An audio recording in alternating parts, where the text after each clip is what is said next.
பாசிசத்துக்கு எதிரான யுத்தம் நடைபெறுகிறது. அந்த பாசிசம் என்றால் என்னவென்றே அர்த்தம் தெரியாத காரணத்தினால் பாயாசம் என்று சொல்லுகிறார்கள். சின்ன பிள்ளைங்க அப்படிதான் பேசும், அதை பெருசாக எடுத்துக்கொள்ளக்கூடாது. பாயாசத்துக்கும் பாயசம் தெரியாது, பாயசத்தை பற்றியே தெரியாது. அதை தெரிந்து கொள்ள வேண்டும், படிக்க வேண்டும்.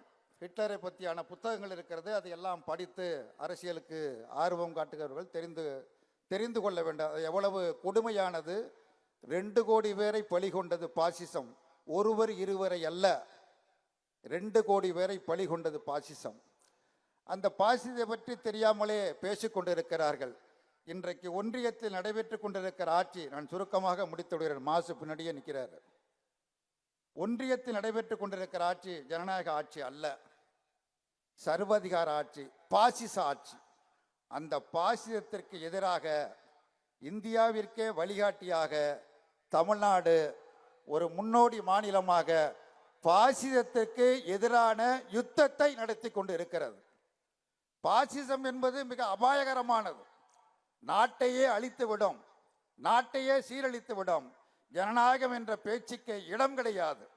அப்படிப்பட்ட பாசிசத்தை எதிர்த்து நடைபெற்று கொண்டிருக்கக்கூடிய இந்த போரில் இந்தியாவுக்கே ஒரு முன்மாதிரியாக முன்னோடி மாநிலமாக தமிழகம் விளங்கி கொண்டிருக்கிறது என்று சொன்னால் அதற்கு யார் காரணம்? 23 தலைவர்கள், 23 அழகான மலர்கள். அந்த அழகான மலர்கள் தனித்தனியாக இருந்தன, அழகான ரோஜா மலர்கள்.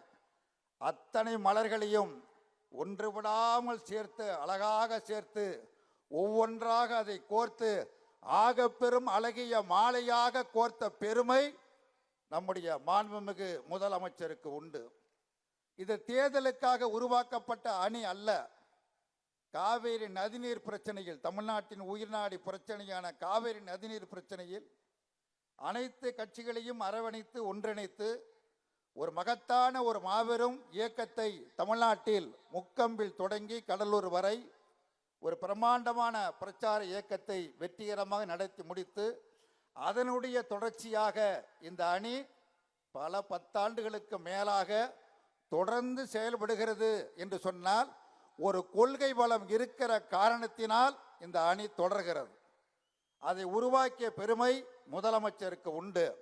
அந்த கொள்கை பலத்தோடு பணியை தொடருவோம், எதிரிகளை வீழ்த்துவோம். மீண்டும் முதலமைச்சருக்கு வாழ்த்துக்கள். நன்றி, வணக்கம். மார்க்சிஸ்ட் கம்யூனிஸ்ட் கட்சியின் தமிழ் மாநில செயலாளர் பெருமதிப்பிற்குரிய திரு பே. சண்முகம் அவர்கள் உரை நிகழ்த்துகிறார்கள்.